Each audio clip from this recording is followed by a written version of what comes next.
Joy is a program, an app, that someone like Kay can afford. It's a little piece of stolen companionship. Joy's a hologram. She's designed to please every person's fantasy, whatever they want her to be. Everything that Joy, and yet the character of Joy starts to appear as though she has a sense of autonomy. I'm coming with you. We see different Joys throughout the movie, but the Joy we're following is the one with Kay. I missed you, baby sweet. Yeah, it's a very complicated relationship. They know it's not real, but they have agreed to play this game of having a normal life. Because Kay is so isolated and alone, he really uses that program for company.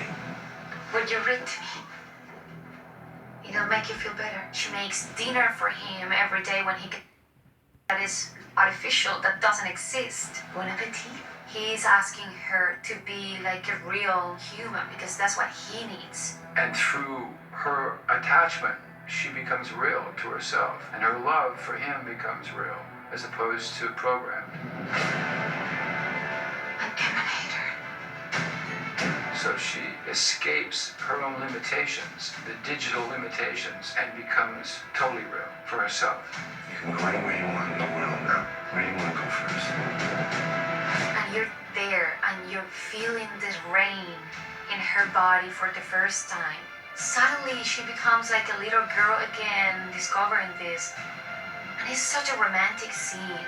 I'm so happy when I'm with you.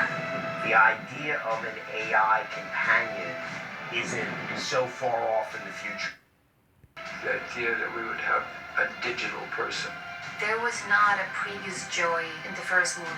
She is new. She's the future. You look like a good job. Denis really spent a lot of time making sure that everything felt functional.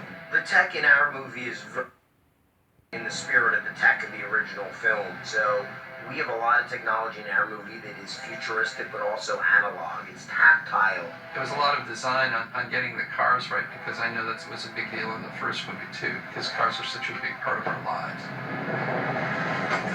The pilot fish is like a digital sidekick to Kay. It lives in the back of a spinner and comes out and it hovers like a drone.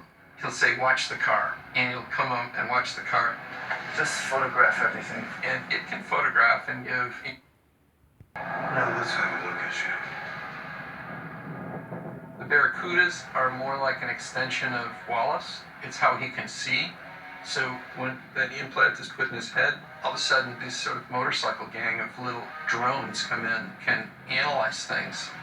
We tried as much as possible to create the vehicles, all the props, in order to make that world as real as possible.